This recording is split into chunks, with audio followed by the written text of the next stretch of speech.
Okay, now we're live.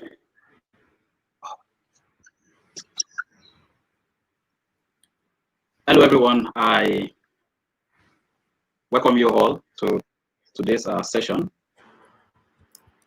My name is Olukoya Obafemi. I am with Brandenburg Technical University in Germany, where I recently concluded my doctoral program, and I also engage in teaching activities in the World Heritage Program.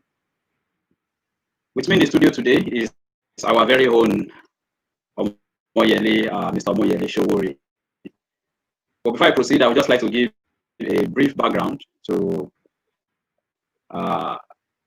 give you the profile, a very, very brief profile of Mr. Omoyele Sowore. I'm sure many of us are familiar with his profile already, but for the sake of other people watching and are not so conversant with whom Mr. Omoyele Sowore is. Mr. Omoyele Sowore was born in the Niger Delta in the early 70s, although he is originally from Eseodo in Ondo State. I hope I pronounced that very right. Mr. Omoyele is a Nigerian human rights activist, a pro-democracy campaigner, a writer, a blogger, lecturer, as well as the founder of the very popular Sahara Reporters, an online news agency.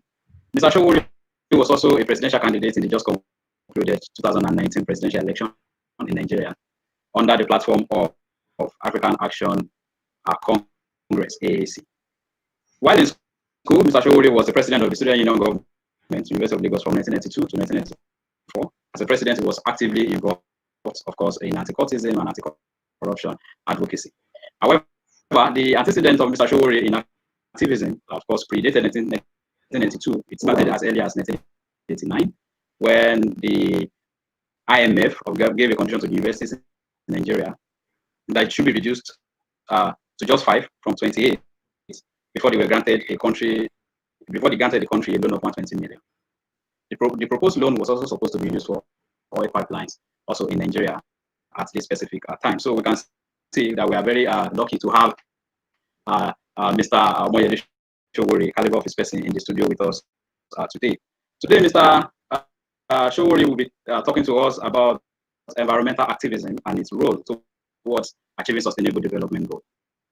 Sustainable development goal, as we have come to know it, became popular following the Brundtland Commission 1972.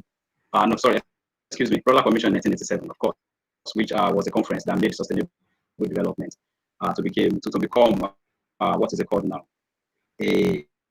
A fashionable buzzword, if we would like to put it that way.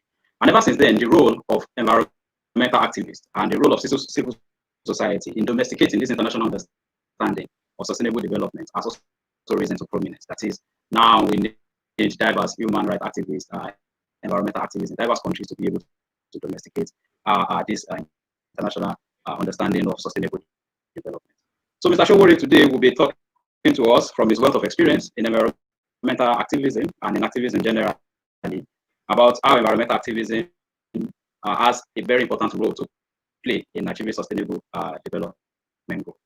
I was made aware that we have 10 minutes for this session, where Mr. Sowore will be giving us a background to environmental activism and its role, after which we have the session for questions and answer, which of course is rather open-ended.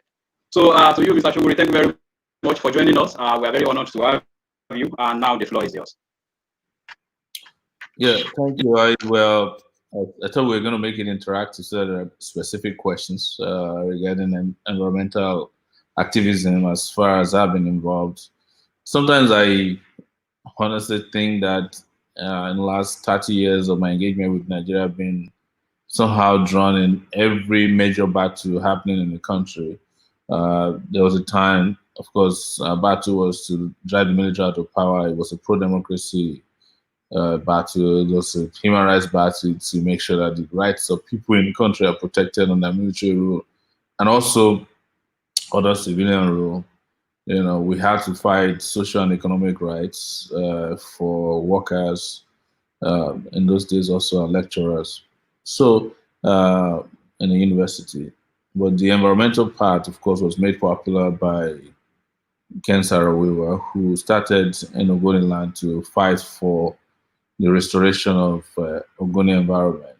And in the early 90s, what really put us in touch with Ken Saro-Wiwa was that he was part of the Campaign for Democracy also at that point, and had made a spectacular decision not to allow the Ogoni people to vote in 1993 presidential election, and they did not vote.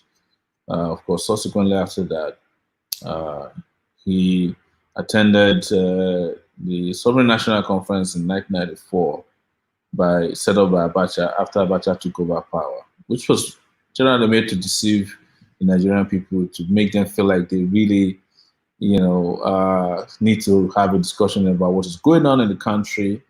And then in 1995, they took life, they killed him.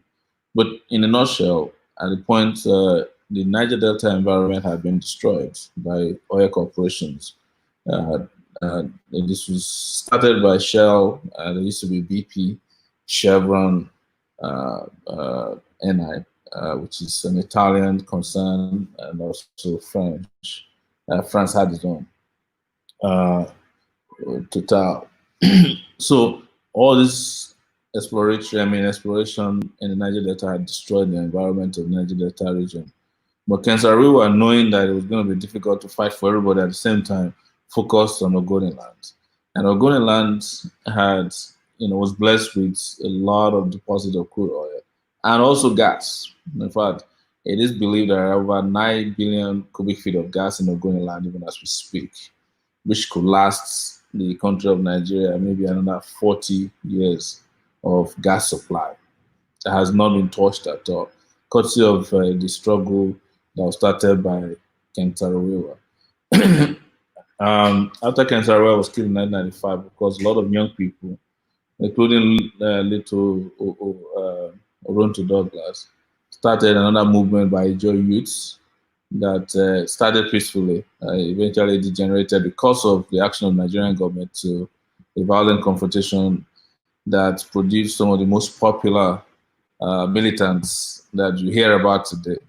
And just giving you this background so that you can understand where the Niger Delta issue started. But Niger Delta issue did not start with Ken Saro-Wiwa. It started a long time ago. It was this drive by the British for resources that started, the repression in Niger Delta region. As a matter of fact, it's on record that when the British came and wanted to take over the palm oil trade, because then there was no crude oil, they had a clash between them and the people of Akassa, which led to the demise or the depose of this removal of King Jaja Bopobo that we always hear about.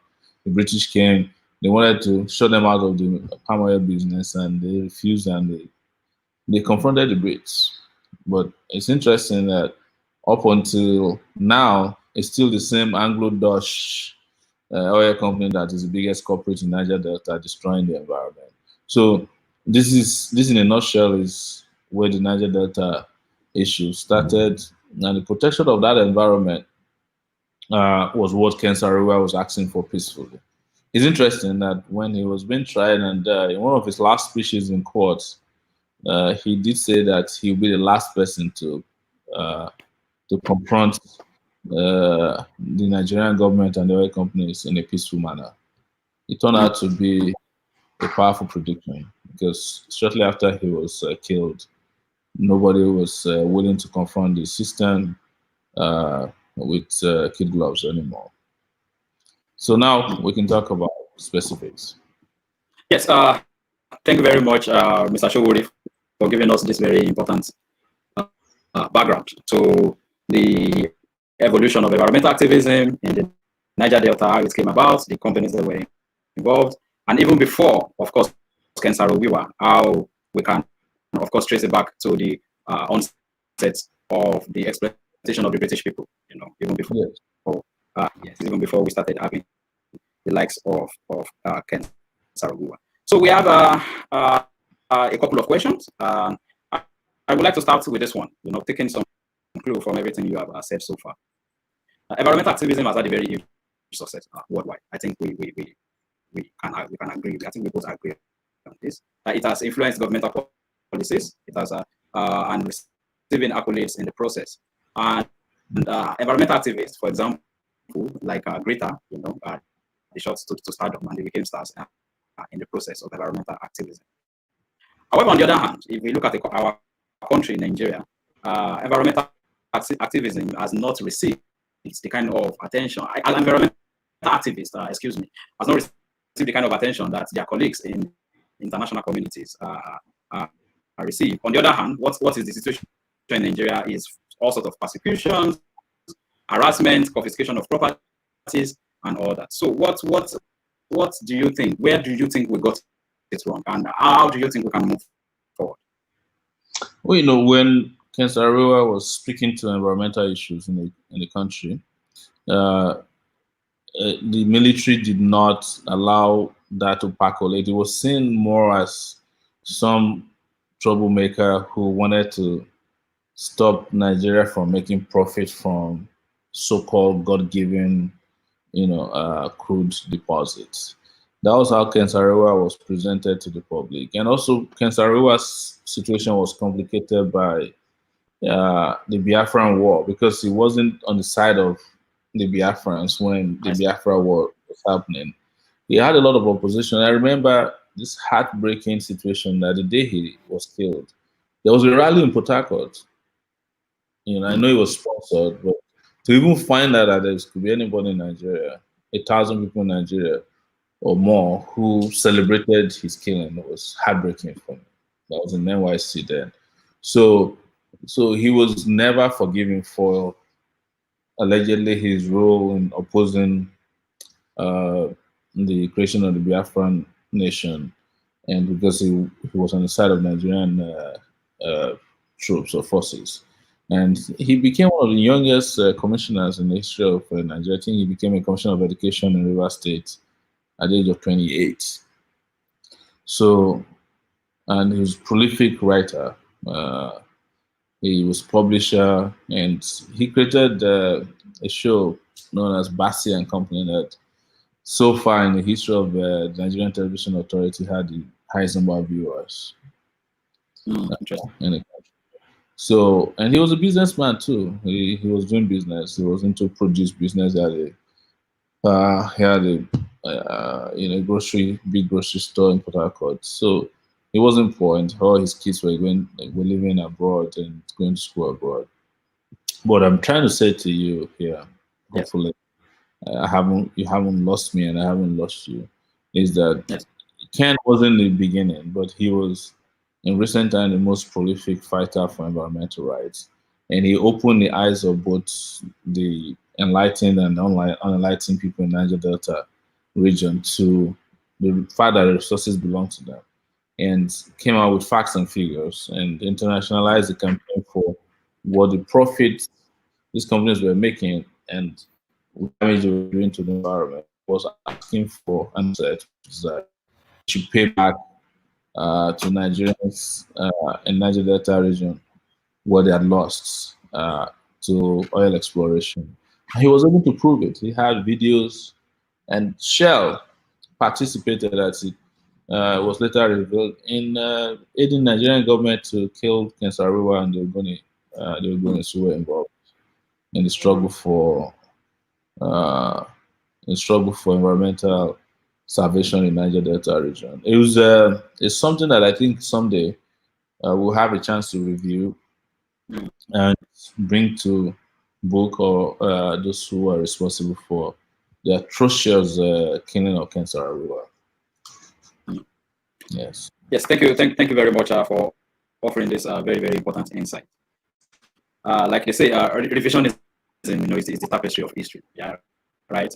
Given the circumstance of the and the peculiarity of Ken Saro-Wiwa's case, for example, there were diverse other allegations right under beneath, of course, his castigation. For example, it's his role maybe in the Civil War and all of that. So, okay, let's assume this was the peculiar circumstance of Ken Saro-Wiwa. But from 1995 down to 2020 in Nigeria, nothing has changed, right? So, even environmental activists without such role, without such familiarity, without such circumstances, still get similarly treated. Maybe not exactly to the point of being on, right? But still get this kind of harassment, and they do not get the kind of attention and accolades their international colleagues do get. So you see, so where did we get it wrong? How can we change the status quo? You see, so to encourage posterity, to have a role, because at the moment, I don't think no young Nigerian wants to be an environmental activist, given what is currently happening. You get the point. Yeah. No, there's no young Nigerian who want to be an activist, period. Whether it's environmental, right? Absolutely. Absolutely. It's, local, education activists, any student activism. Nobody wants to be, because it's a very dangerous venture. The system is very, very vicious when it comes to the way they react to activists. So, so you don't want to blame anybody when you say that. But what has happened is that, you see, when you want to fight an environmental rights fight, if you have a government who is siding with your enemies, then it's dangerous. In other countries, even in the US, you have the EPA, I think it's the Environmental Protection Agency. Yes. Yeah, they are agency. Yes, they are very independent. They issue policies. They find companies. They sue companies who violate environmental rights. Yes. In Nigeria, the environmental protection agencies are working for the violators of the environment. So they are in the pocket. The Nigerian army, police could easily be bought or hired to go and to enter a helicopter hired by Shell, go and shoot villagers without asking question. In fact, Shell has its own police at the point, and they call them Shell police. They don't even hide it. They pay them special salaries. They are the ones who who buy weapons for them and arm them. So when you have that, it's a double tragedy for you, because now you don't have an independent agency of government that's even willing to corroborate and fight on side of people who are fighting for the dignity of the environment. They are fighting against you, and that's what they did to Ken Saro-Wiwa, and that's what they always did. So that's the reason why you saw that in the Niger Delta region, people lost trust in peaceful agitation and started armed insurrection against the armed government. Protest, Yes, but unfortunately, the armed militants who fought for the environment, they themselves ended up becoming very oppressive. Part of the system. Yeah, they became part of the system.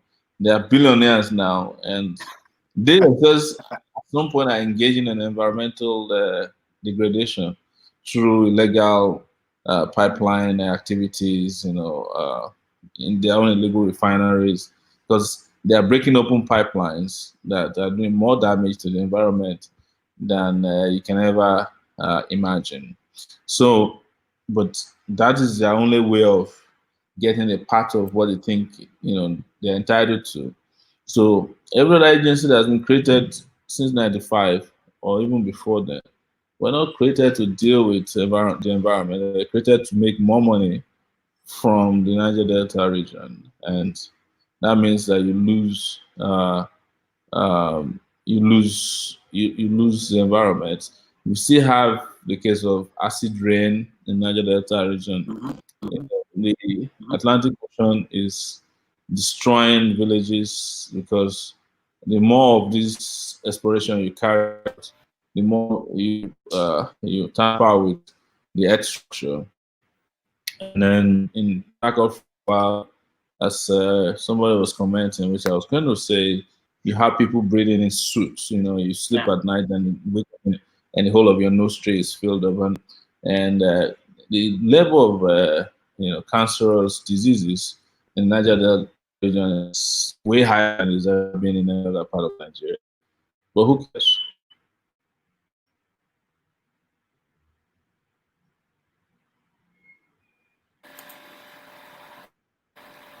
Okay.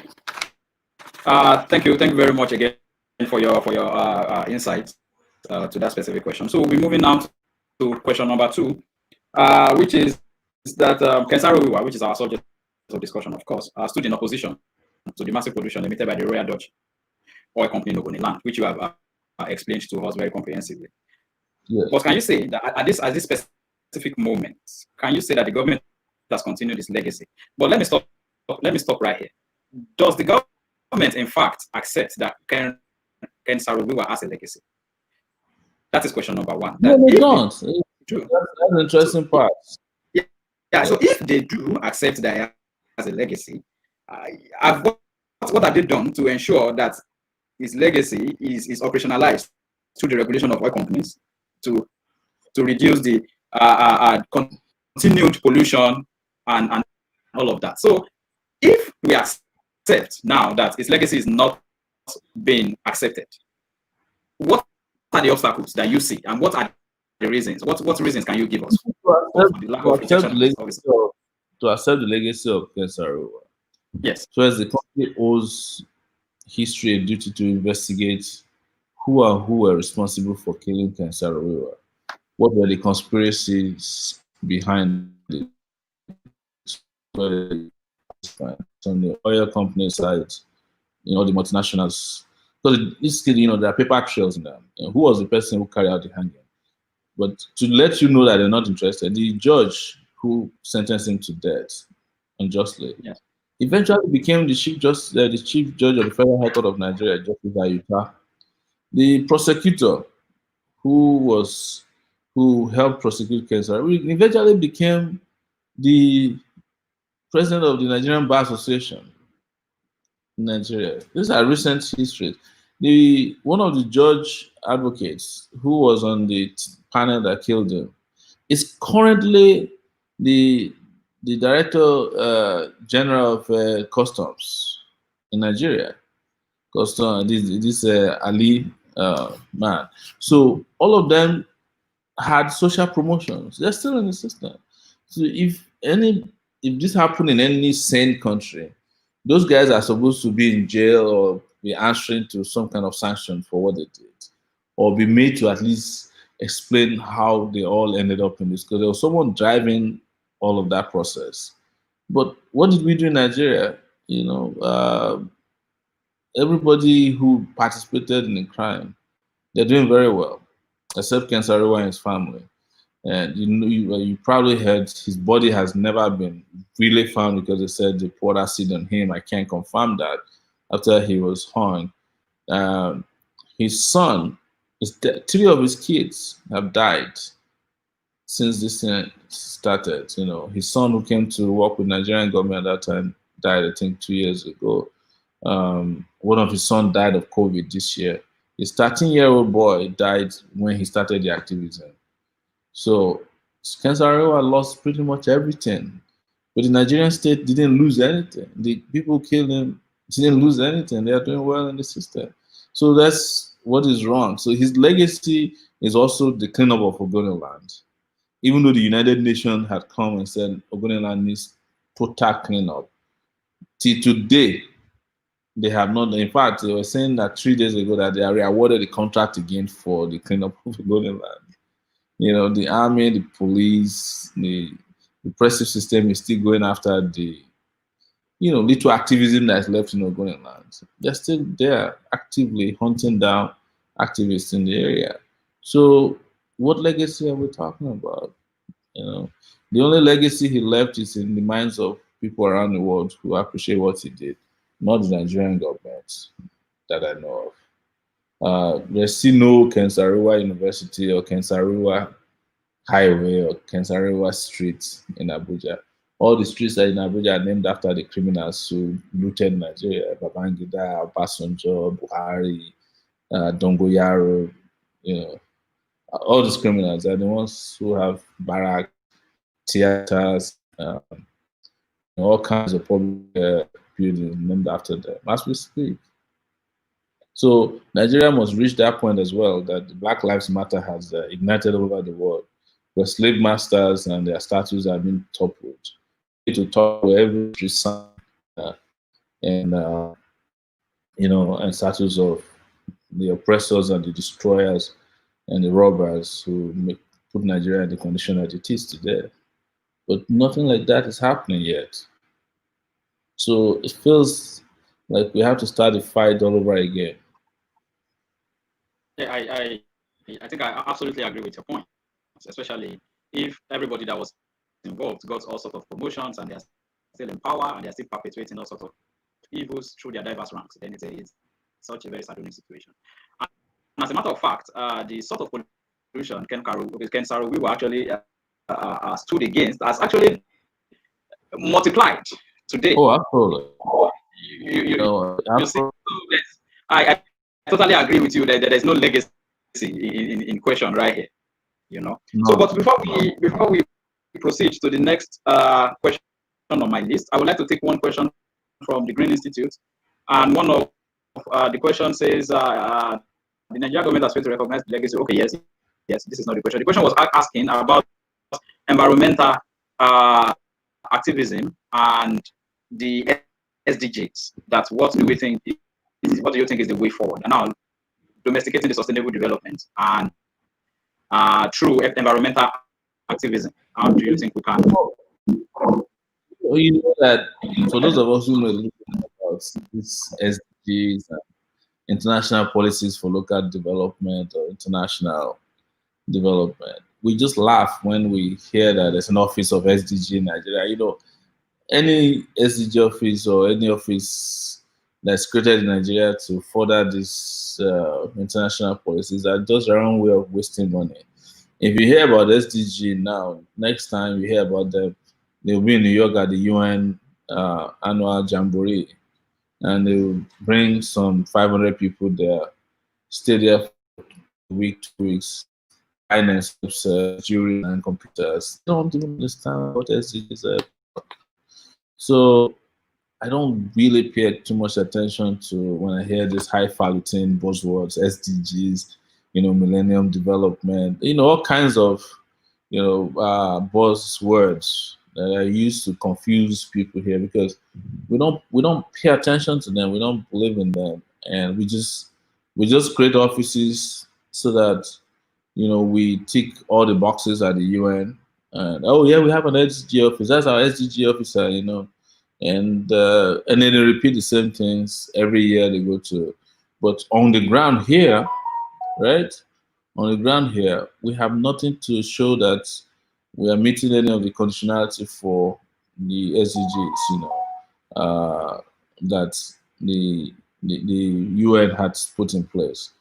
So because they come with performance indices and measures, so you can't find that we are meeting any of those here. So, but when it comes to the flamboyance of presence at SDG conferences, I'll tell you, Nigerians do a very good job of they wear the nicest suits, headgear, and probably talk the longest. But on the ground here, there's nothing to show for it. Oh well, yes. Thank you very much for this your the very very interesting summary of the situation. Yeah. But coming from the point of view that I'm an optimist, right, and I follow the SDG progress in Nigeria, I can see Nigeria is not exactly doing so bad. For example, Erufai, I think Kaduna submitted. Kaduna was able to submit the progress reports of how it has been able to domesticate it so far, and we have quite a lot of civil societies in Nigeria. They're actually trying their best to ensure this is being operationalized. Let me just let you hear. Right? Yes. Sustainable development goals they're not things for Twitter, or Of course, yeah. yeah, it's not glittery things. Yesterday I was reading on Sahara Reporters, which is a paper I founded but haven't been active there for a while. One of the worst schools in Nigeria is in Kaduna State. Which Kaduna are we talking about? Look, it's easy for El Rufai, as he likes to do, to grandstand by paving a few roads in the metropolis, and then magnify it, get some very good photographers to put it on Twitter, and get a lot of influencers to tweet it. But what about the schools we are talking about that have no roofs? Are they not part of the Sustainable Development Goals, SDGs? You know, they are. So the problem with some of our NGOs is that Yes. they don't go beyond the cities. They are equally Yeah. as Absolutely. good as yes. They are all covering the city. They are attending conferences, and some of these conferences are guided. So when you talk about SDGs, it's not about air-conditioned conference halls alone. It's about everywhere, right? And if I'm giving you an example, which I can send to you if you want, of a secondary school in Kaduna State that has no roof, has not enough teachers. Why are we using El-Rufai as an example of someone who's meeting SDG goals? I mean, SD goals. I don't know how to say that. Oh well, And I yes. know that you said that you are optimistic, you're an optimist, Yes, yes, yes. yes, yes. So, but it's very difficult to live in Nigeria and be optimistic. And most of us are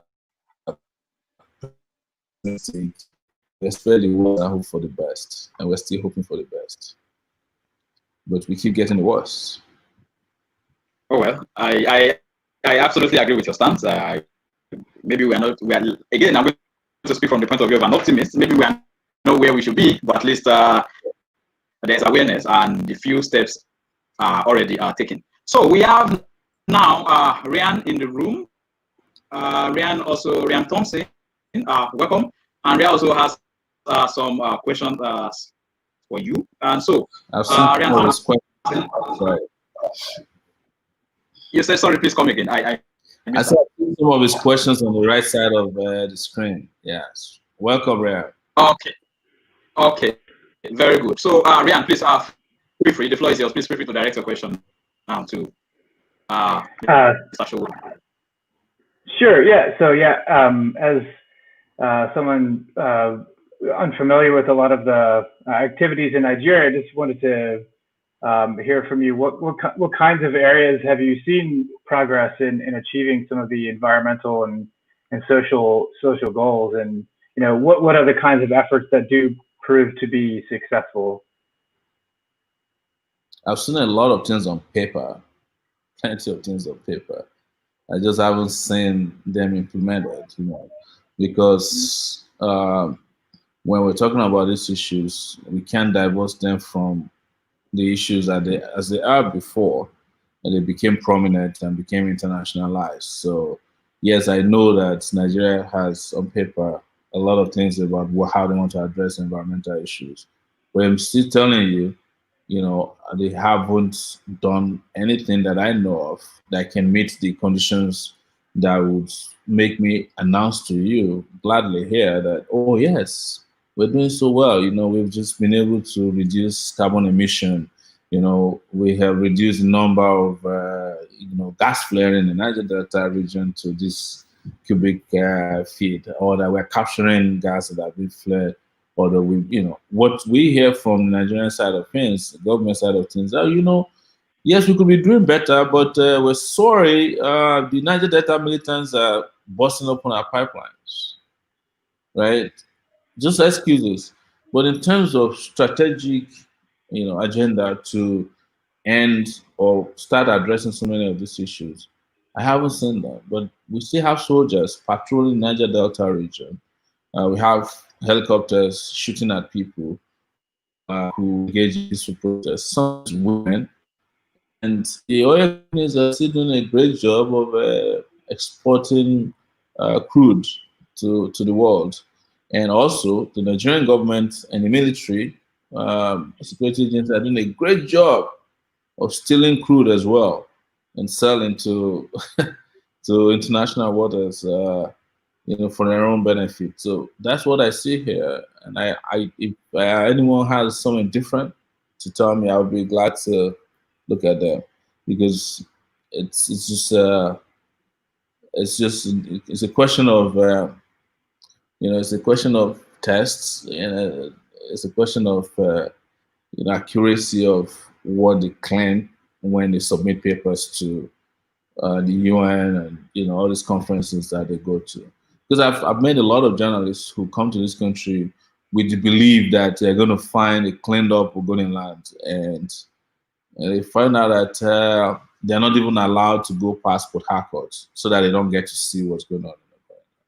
So I've assisted some of these journalists to go around. I personally participated in a documentary that documented how Chevron was assisting the Nigerian military and the kill and go police to shoot villagers. That documentary won an award in the US, led to a lawsuit in California. Chevron, with the very fantastic big lawyers, won the case, but a lot of things were exposed in the process of dealing with that lawsuit.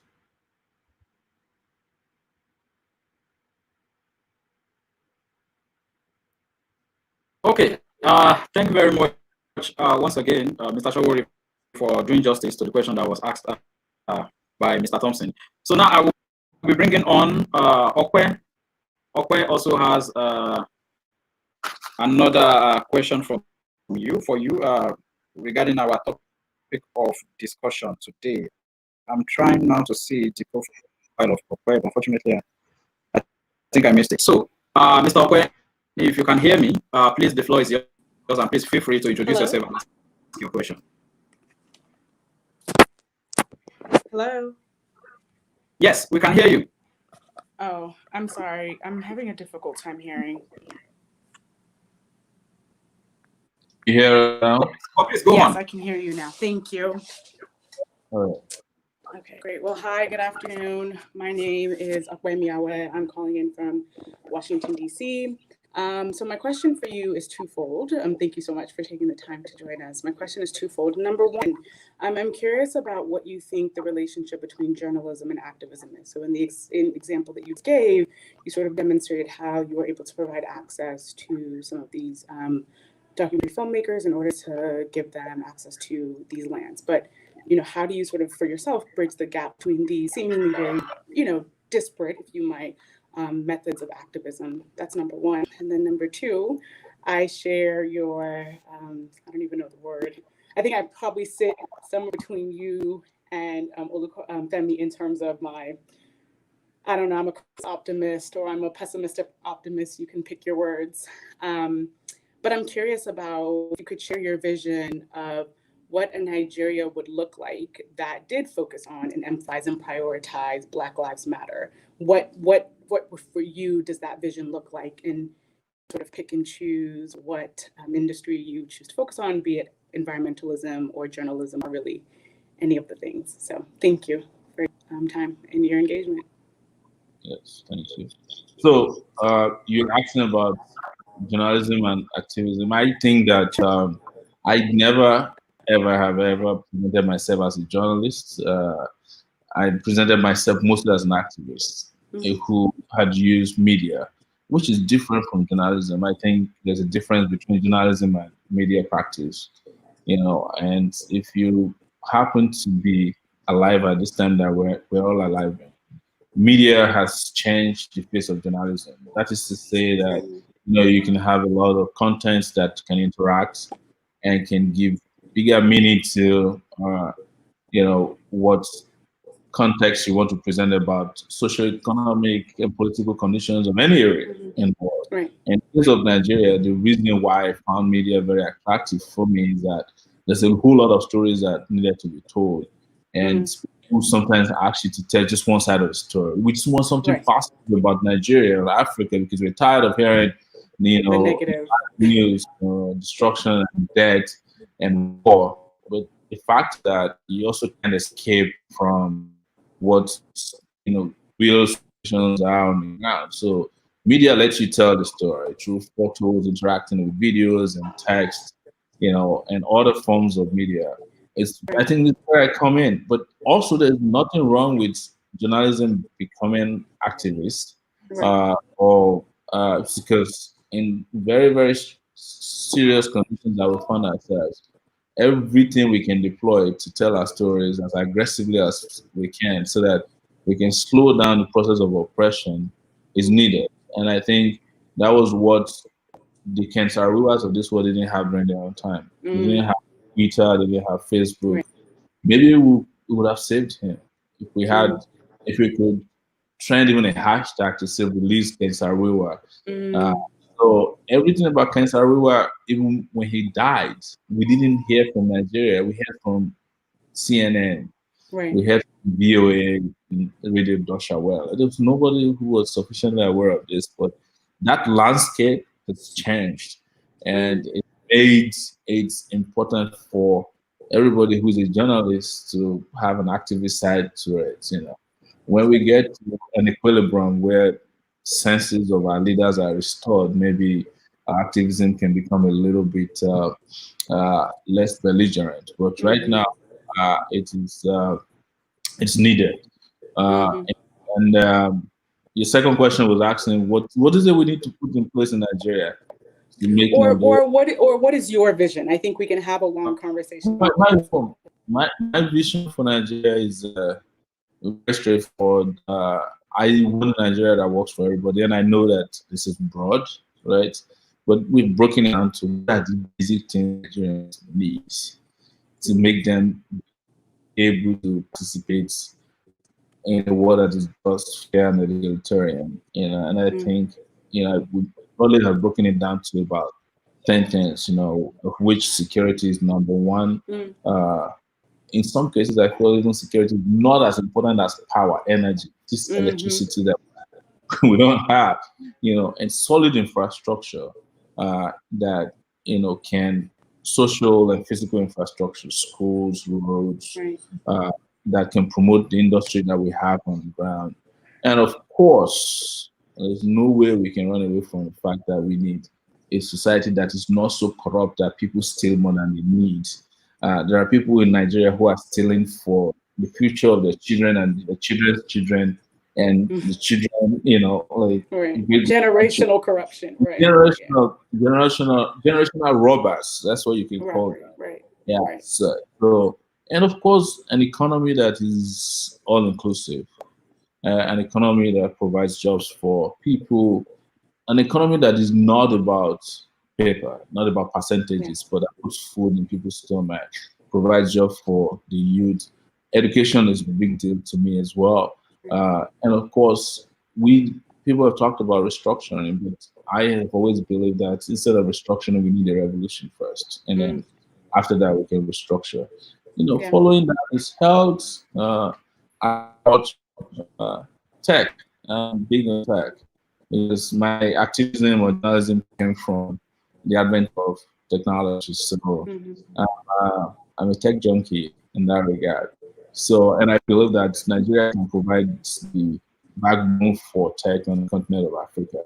But first and foremost, you need electricity. You know, you need to be able to charge your devices at a minimum. So, basics.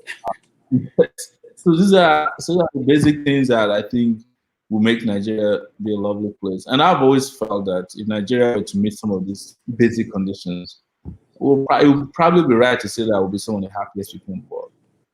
Great. Yeah. Well, thank you so much for your time. I appreciate it. Thank you. Good evening, Mr. Sowore. I'm Chibike from the Green Institute, and I've been following up with your activism in Nigeria, and I will really say that you've really been doing a good work. But when you talked about the SDGs just being a buzzword and the MDGs, as aspiring youths, you know, and we've come to claim ownership of the SDG goals as part of the people's agenda. So how can we young people be encouraged to advocate for these goals, even as we attempt to follow the footsteps of Saro-Wiwa? Yes. So I just draw your attention to the United States of America, and I'm saying this in very, very clear terms. Right? They are also aware of SDGs and MDGs too, but their problem sometimes don't go along the lines of buzzwords. And what do? They step out and fight it. Black Lives Matter is probably not one of the 17 conditions of the SDG. It's a matter of oppression.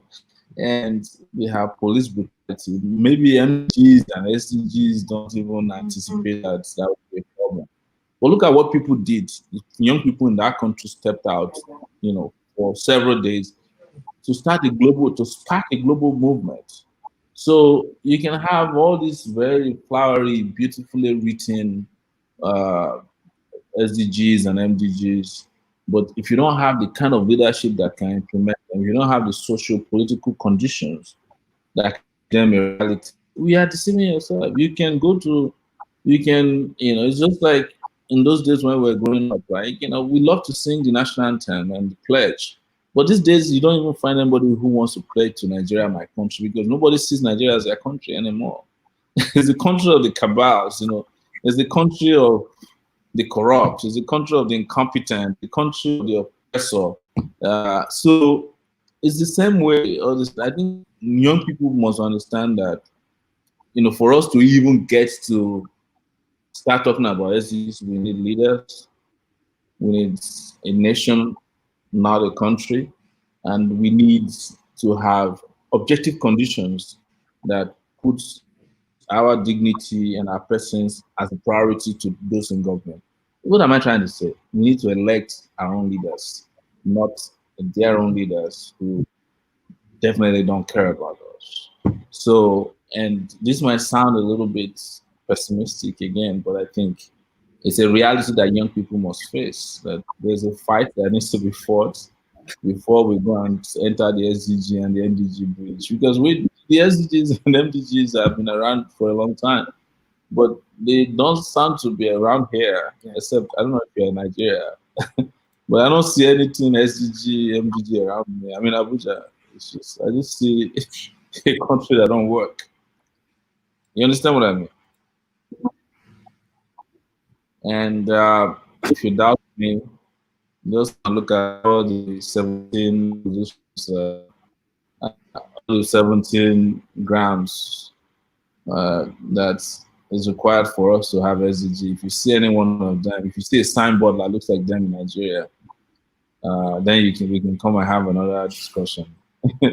All we see here is, that funny signboard. It's like EB Tins.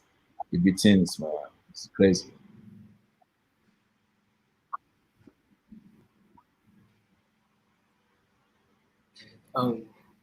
Okay. Thank you very much for. Thank you very much for. Thank you very much for your detailed response. Secondly, I would like to ask, in terms of the Revolution Now movement, I want to know, like, what really inspired it? What was the inspiration behind this movement? The revolution has always been part of my DNA since I started as a student activist.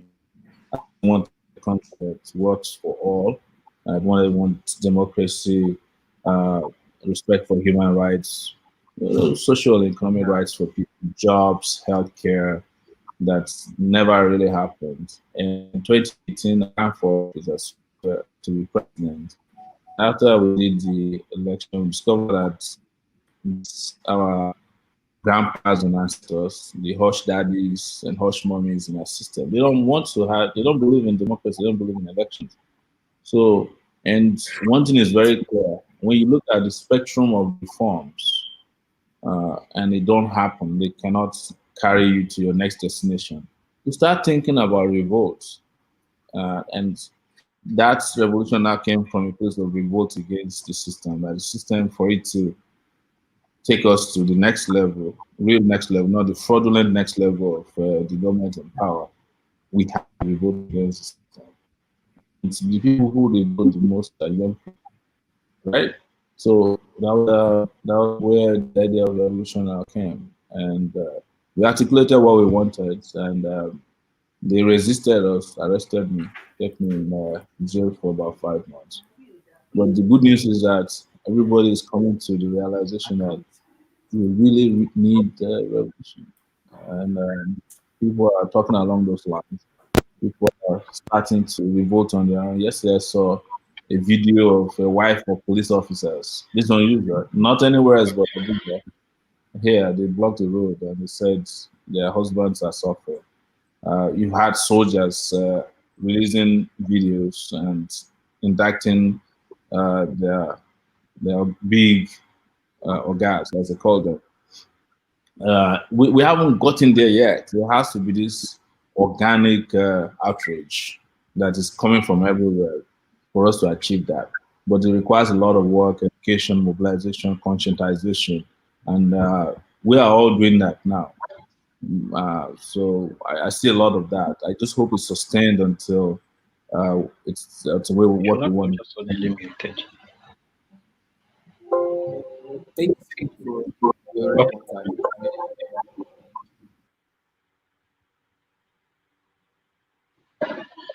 Yes, can you hear me, sir? I can hear you loud and clear. Loud and clear. Perfect. Okay, I had some technical issues with the volume of my laptop, so I had to switch laptop very, very quickly. Okay, so still on the Revolution Now movement. So I have a question just to continue from where Chibuke stopped. That yes, in history, when we look at history, right? For example, let's look at the global south, right? We had the French Revolution, we had the likes of Lenin in Russia. We have quite a lot of course, Marcus Garvey and revolutionists, of course, in the global south. And also in Africa, of course, we have the likes of Thomas Sankara. We have the likes of this man, what's this name of this military man from Ghana? And of course, to even domesticate it to our case in Nigeria, in the 60s, we had, of course, Nzegu, who did a kind of revolution. And when we look at all of this, it's all born up out of the innate assumption that the status quo is not working, and there should be something which should be implemented, which is supposed to be better. However, for the tools for operationalizing these assumptions differs. You know, in the military era, they use coup. In the democracy era, we use protest and all that.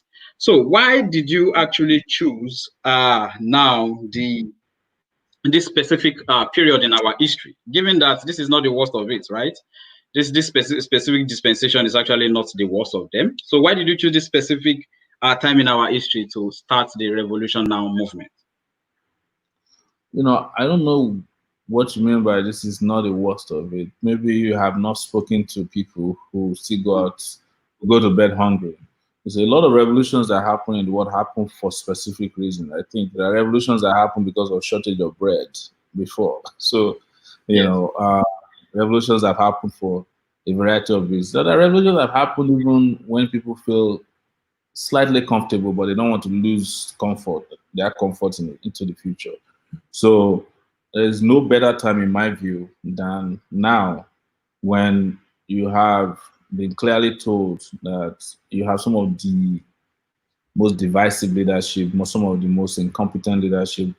Hunger, starvation is rising in the country. There are no jobs. We don't have an economic system that is able to take care of us. The gap between the rich and poor has expanded. We have a constitution that is not operational. So, in the interest of the people, I don't think that most Nigerians will agree with you. This is not the worst. You know, if anything is going to be worse than this, I think probably it will be a pandemic. You know, wipes out half of Nigerians, and then you now say, "Wow, it's going to be worse." But look, people are dying as we speak. Right? They're not dying of corona. They're dying of inability to feed. They're dying of malaria. They're dying of, you know, some of the most unbelievable ailments, right? Because their system cannot survive the harshness. But when you look at it on the other side of things, you have people who are building mansions. I've lived in Abuja for 7 months now, close to 7 months. And I went around Abuja a lot, seen a lot of mansions with nobody living in them. And then you go to the outskirts of Abuja, in the Yaya area and all those places. Mm-hmm. People are camping in one room. So what causes revolt is when you have a serious percentage of inequality and oppression and suppression of people. All those objective conditions that made revolution happen in other places are here with us. Maybe what you should be asking is, when are our people going to rise and revolt? That should be the question. That's what I ask sometimes. I wonder, like, I mean, is it police brutality you want to talk about? Policemen collecting 20 naira at the road, and a driver that refuses to give you, they'll shoot and kill you. I mean, what caused the revolution in Tunisia? A guy who was selling fruits, and the police came and took his thing and said, "This is the last I have." Came the next day, he set himself on fire. Next moment, that swept off all the leaders in the country. So, Yeah, I see. so I don't think people here will agree with you that this is not the worst. And at any rate, must we always go through the worst? Yeah. Yeah, we must. We don't have to. It's yeah. I think yes, that is a very, very important question, and I hope the younger generation has been able to, of course, learn some lessons from your courage. For standing up despite how much persecution you had to face. So I am aware we are supposed to bring in now Paul Omorogbe from Tribune. Paul Omorogbe is from Tribune, and I think he has also a question for you. So is Paul Omorogbe available right now? Okay. So he posted this question, so I think we can take it. It says, real activism in itself is a dangerous venture in Nigeria. I think we all agree. Environmental issues in these countries are at the back burner. What support is available for individuals who want to take up environmental activism?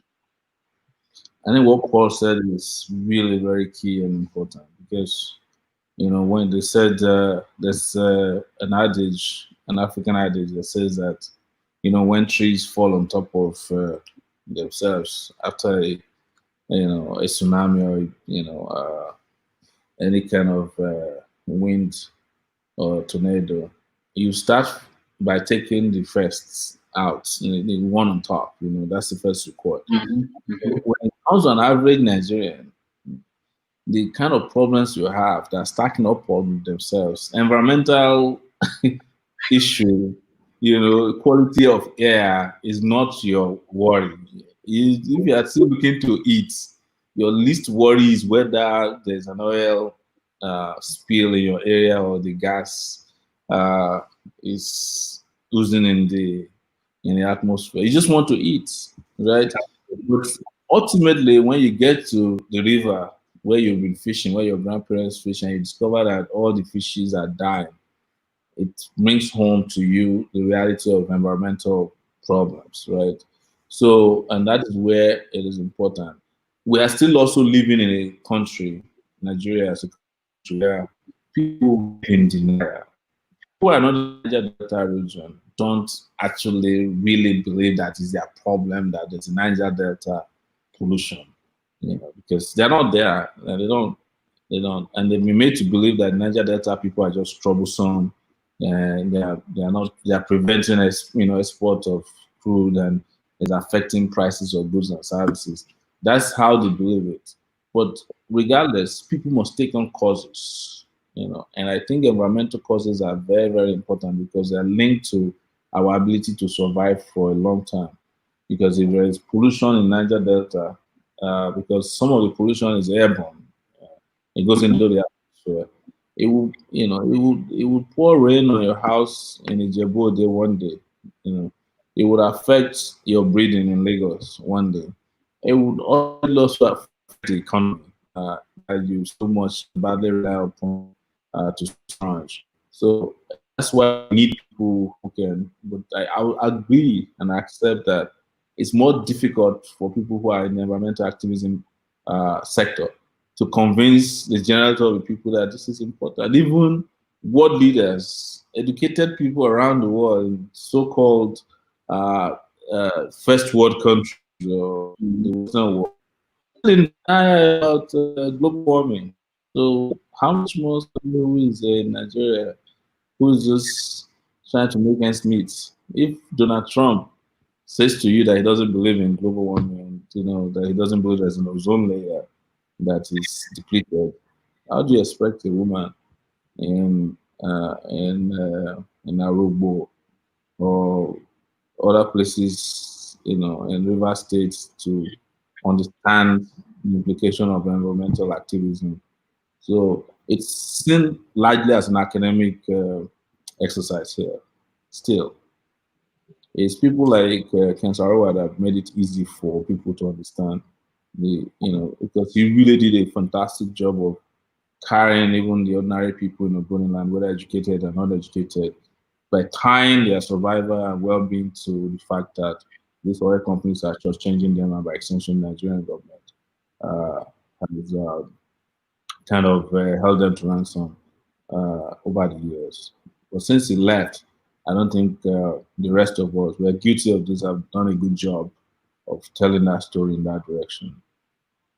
Yes, absolutely. I agree with you, and thank you very much again for this your insight. Especially, I agree particularly with this the huge gap between science and now the community, and how we deal with these academic concepts of climate change, global warming, ozone layer. How do you explain that to a local man? But this is where the civil society is supposed to play a role, and this is where the civil society in Nigeria has been lacking, because the civil society is supposed to domesticate some of these core academic concepts and break them down into everyday things, for the local man to be able to understand that your crop is no longer yielding, right? Because the temperature has risen, because there's global warming, because there's X, Y, Z, right? So this is where I think Nigeria as a country can actually also, this is something they can actually look to give more role now to the civil society to be able to domesticate some of this, what I would call international understanding of a lot of these environmental issues. So we also have another person who has a question right now from the backstage. I unfortunately cannot see who he is. I think it's somebody from the Green Institute. Okay, in the absence of that, I would like to take one more question from the audience. So one of our audience said, in my research, the person is Oluwa Seun Kuti Olukoya. Said, in my research, the Nigerian people don't actually have adequate education and information about environmental impacts or even the SDGs. How can we get involved when we have no clue? Well, I agree with Sean, but it's not true that our people don't have a clue. The problem is that our people are so much weighed down by other problems, and we are also distracted by how we profile solutions to some of our own problems. In which case, you look at Nigeria and how people interpret environmental problems. Some people think that when there's global warming or there's a disease or epidemic, they think it's some devil inside the forest that is causing the problem. Yeah. So that's why the churches in more hold sway, and they have the attention of the majority of our people, including educated people.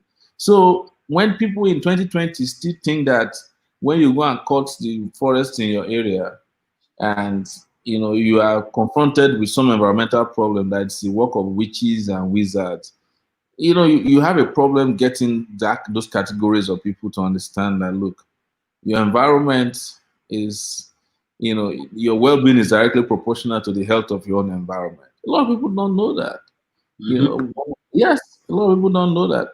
So everybody is they're just consuming in a non-sustainable way. That's there. They're also partaking in the destruction of the environment. And when they are when the environment or Mother Earth visits its anger on the on its constituents, they go running to religious places and worshiping. I remember we growing up, and I grew up in the Niger Delta region too. There were sacred forests that people don't go to. It was later in life that I understood that our parents knew the value of the environment. That's why they don't cut those trees, because it was an equilibrium. They had to let the environment be so that the environment support them. But today, it will just take one Chinese man sold with a license to cut all the trees in one place. All of this is shipped to China, and then the next year you have no cover, and then you are wondering why you are always sick, why, you know, things that are supposed to keep you healthy in your own environment is no longer there. People who used to have fish that they get naturally from freshwater now have to buy frozen fish that they don't even know where it comes from. They eat it, they poison their system. Half of our people are sick, but sadly, they have no hospitals to go to, and they fall sick. And in those days, when our environment was healthy, our parents lived longer. They lived. We have people who are 105 years old, 120 years old. These days, if you are 50 in Nigeria and you die, people will be saying, "Ah, the trial, the man really lived long, 50 years old." Yeah, yeah. Yes, go and look at the obituaries. It's 50, 49, 65 maximum. 65 is like the 100 years of those days because the environment has been destroyed and we have no natural cover that that typically we should have, and it's everywhere. And I'm not making this up. This is our situation right now, and it's sad. Yeah, that's very true. Thank you very much once again for the response. So we have now Tosin Bogi with us. Tosin Bogi is an assistant professor from a university in the United States, and he has a question of his own. So Tosin Bogi, please, the floor is yours. Thank you very much. And thank you very much to Mr. Sowore. I think it's very important that the session began with issues around Ken Saro-Wiwa that a lot of people forget today, and that is something that goes back to historical memory and how we will forget those who have done different kinds of things for us in the country. And it's particularly important because on Ken Saro-Wiwa's name, a lot of things have been done.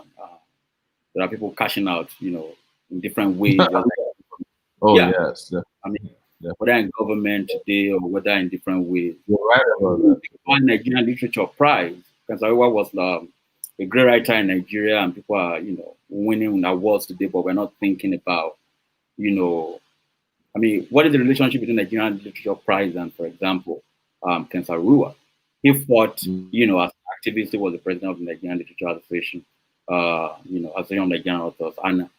But today we are taking money from the same people who pollute the environment, and nobody is asking questions. And these are very important questions that people need to ask. People need to stand up to ask anyway. So I'm very glad that this is coming up, and and that you're raising these questions and building around Ken Saro-Wiwa as an activist, who lived and was killed by the Nigerian government. And these are questions that need to be asked anyway.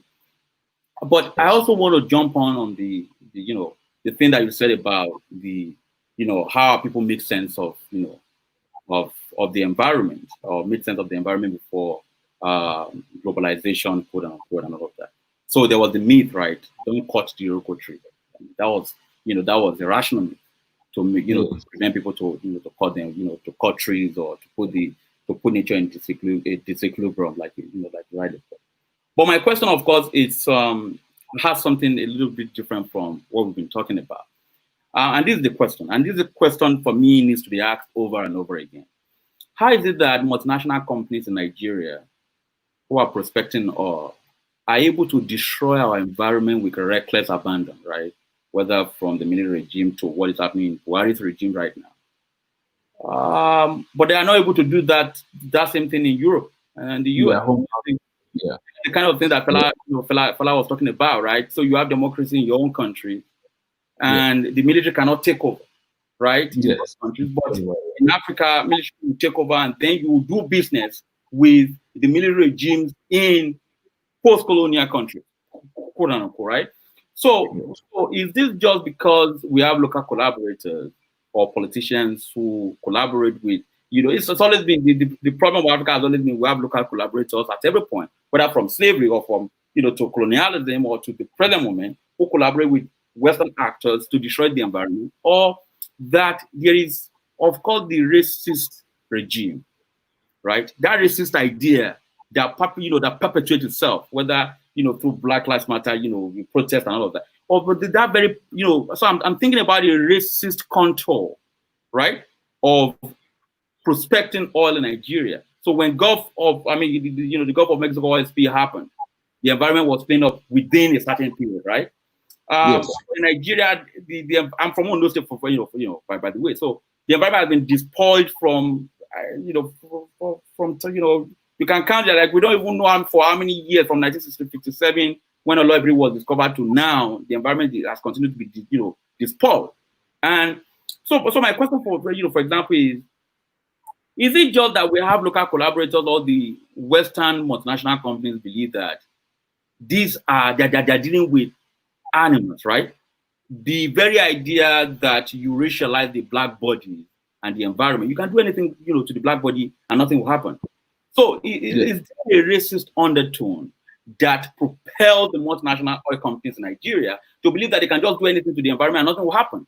Or is it just that we are dealing with cases of local collaborators who are taking money from? Or otherwise, I don't see any reason why all of these companies in Nigeria cannot do the same thing, whether people are taking money from them locally or otherwise, to clean up the environment, to do the same thing that they do in other Western countries in the world. Thank you. Thank you very much. It's a great question you asked, and you've answered part of it. But I will be specific that it is rooted in racism. It's rooted in racism, and that racism took the African continent to the kind of leaders that Africans were saddled with, even after colonialism. You see, the easiest way to understand what we are going through now is slavery. Like, if people can bring ships from their country, it's not today that the ships can arrive in a few days. Some of the ships will be on the high seas for 6 months, 7 months, a year, so as to physically and violently remove other human beings like them and go use them as slaves on plantations, as sex slaves, whatever they use slaves for, and they take the best out of them.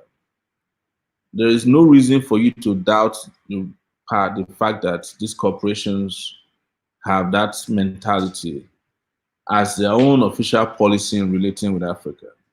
Also, so many of these corporations that are carrying out these actions now have relationship with corporations that were dealing in slavery and buying produce from Africa.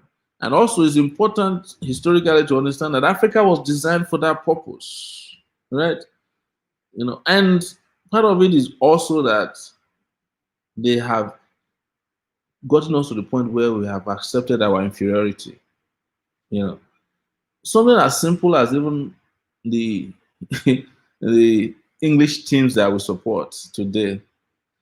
When you hear about Liverpool, do you know what Liverpool represents in slavery? It was the Liverpool port received most of slaves, stolen goods, resources in the UK.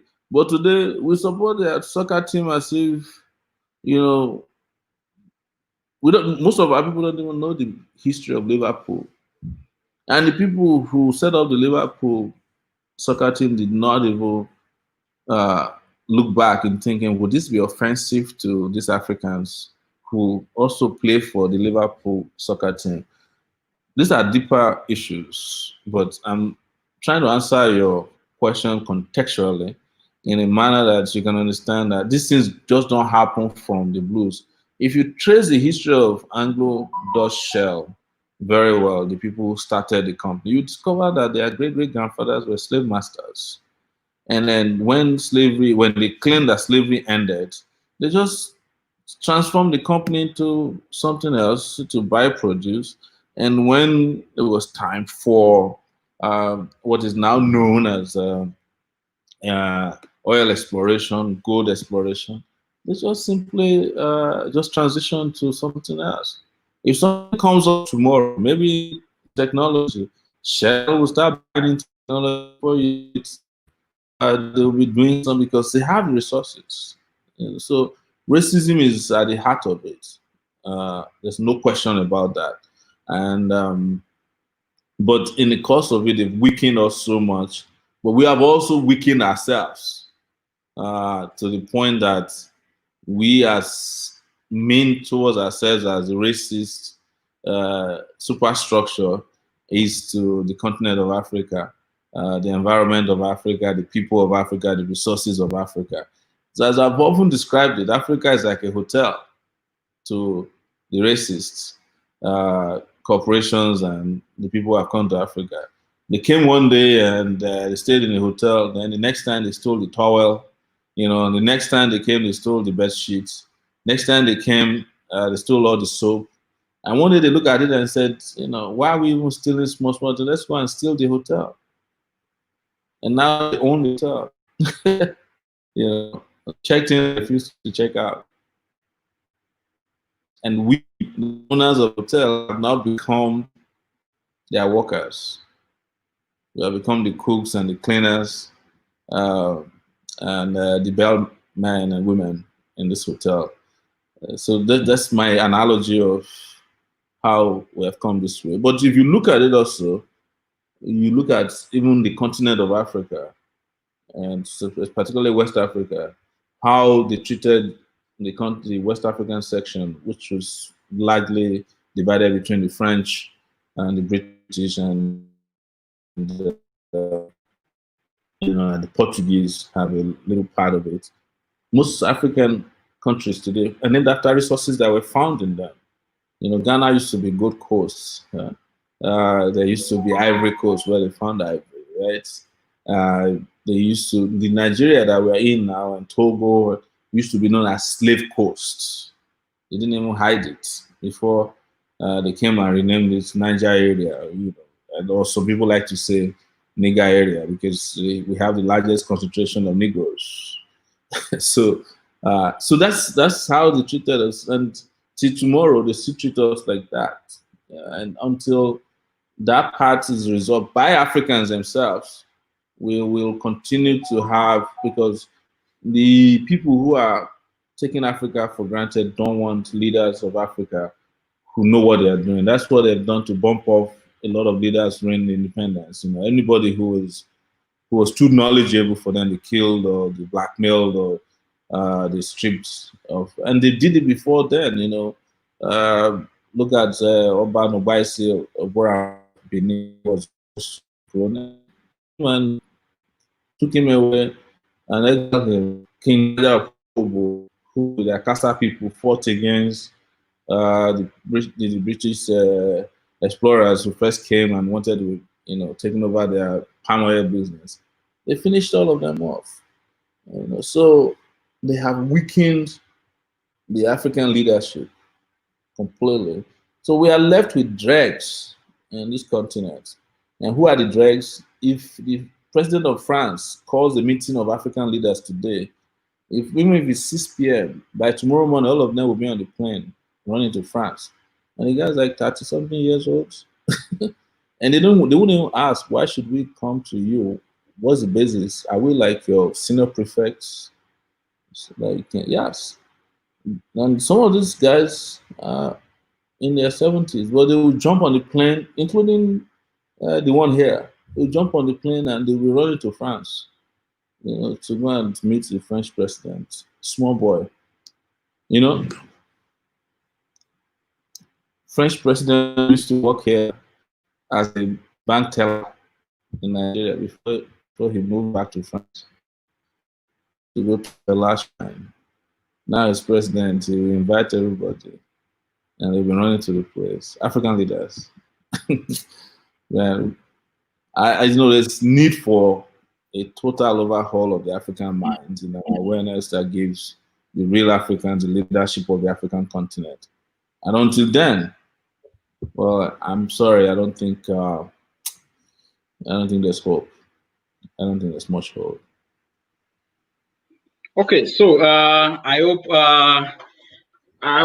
Dr. Tosin Bugi is convinced, because I am highly convinced of your response to the question which was posed by Mr. Dr. Tosin Bugi.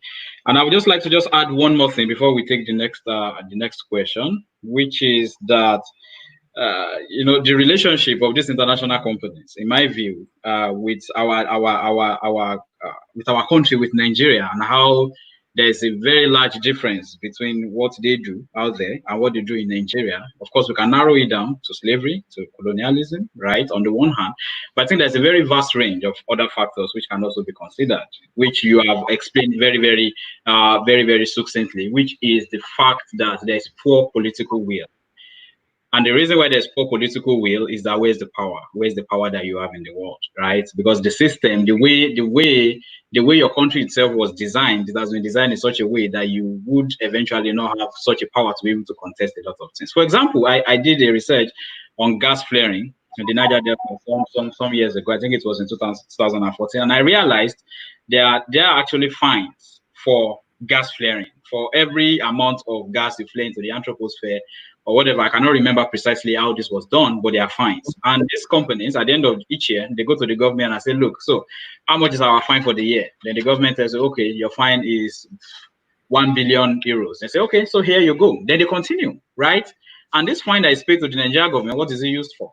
You know, it's not used for any sort of development. For example, we're in the middle of the NDCC scandal right now, right? Which is a body that's supposed to be responsible for development of the Niger Delta people. Anyway, so just what I'm just trying to point out is that there's a complex of factors which one can also consider alongside the slavery mentality and all that. So I would like to take the next question from our audience, which is from Imitayo Bankole, who says, what are the possibilities of solving some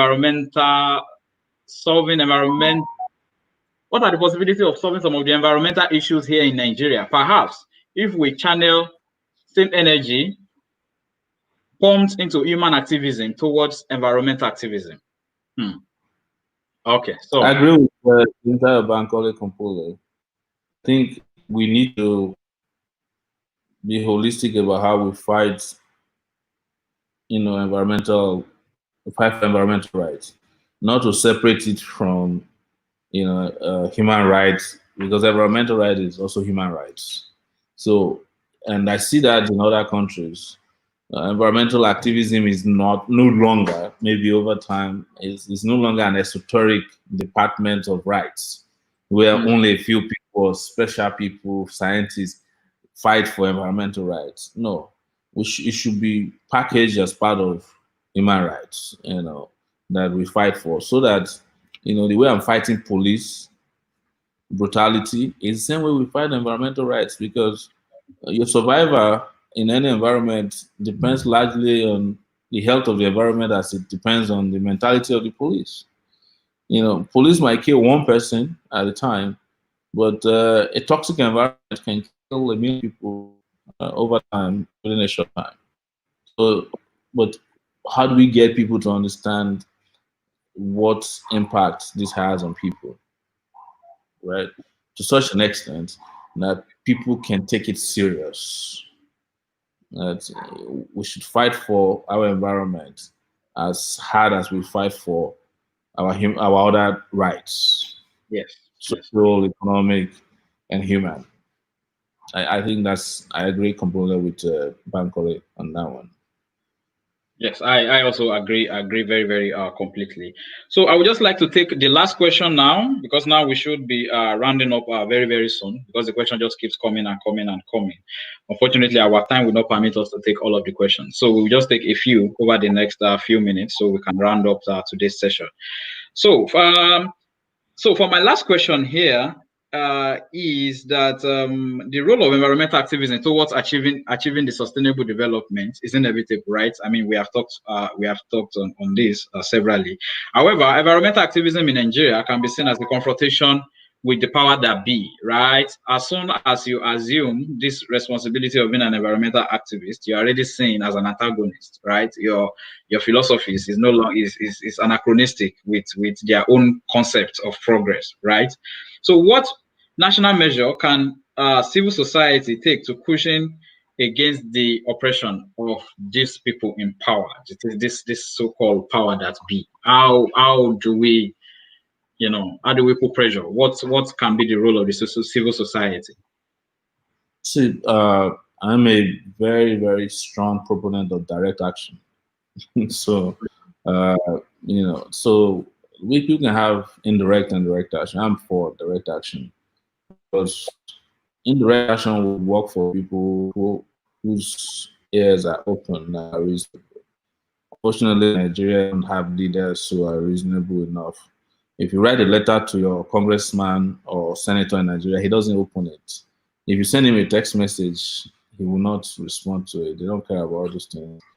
So you don't have the same channels that you can communicate with your reps, even in a democracy, as you would in other places.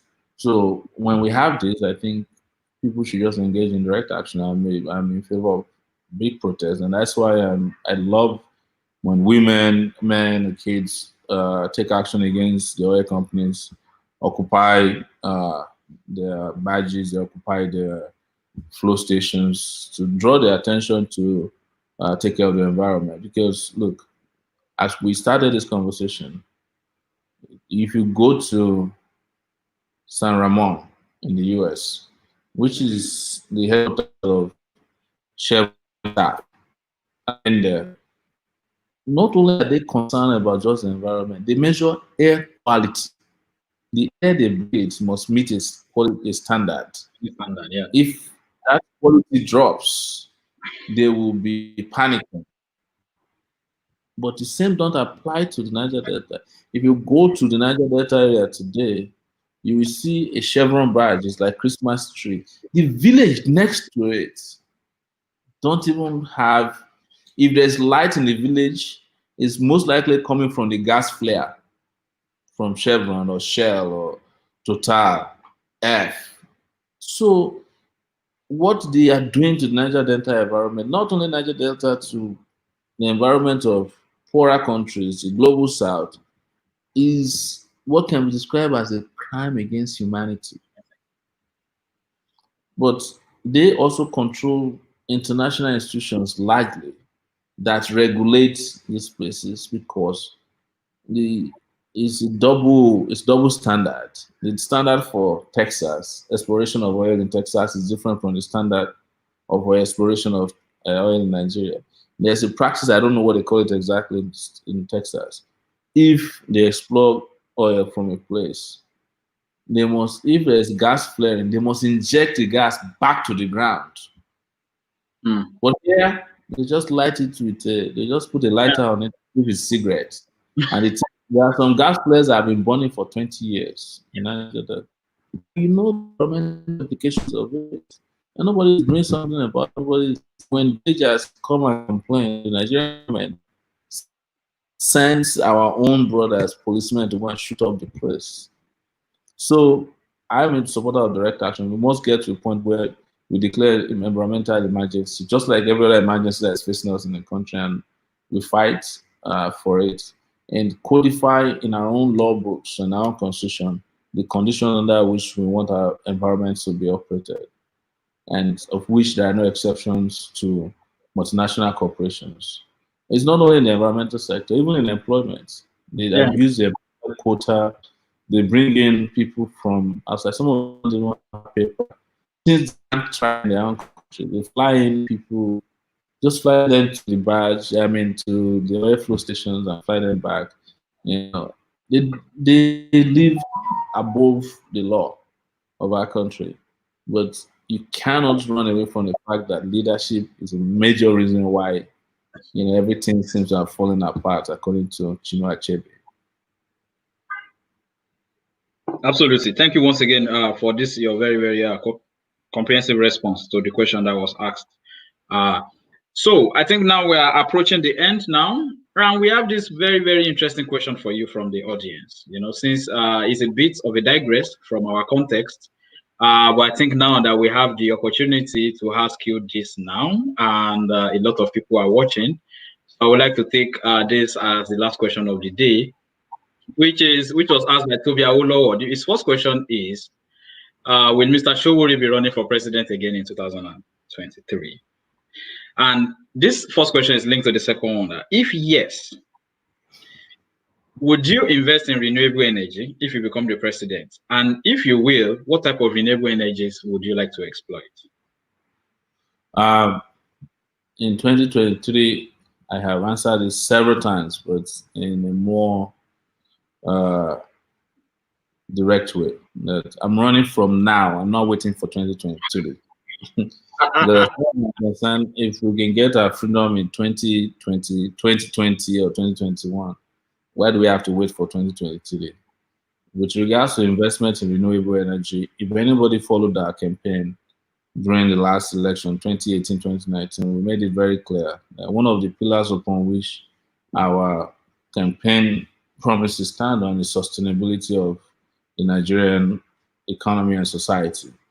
And I was one who talked mostly about bringing solar energy into the energy mix in Nigeria and using other renewable means of generating power, employment, and driving the Nigerian economy, including tech, right? So, because I know that the oil economy as it is now that we rely upon is a lazy economy, and that will expire with time.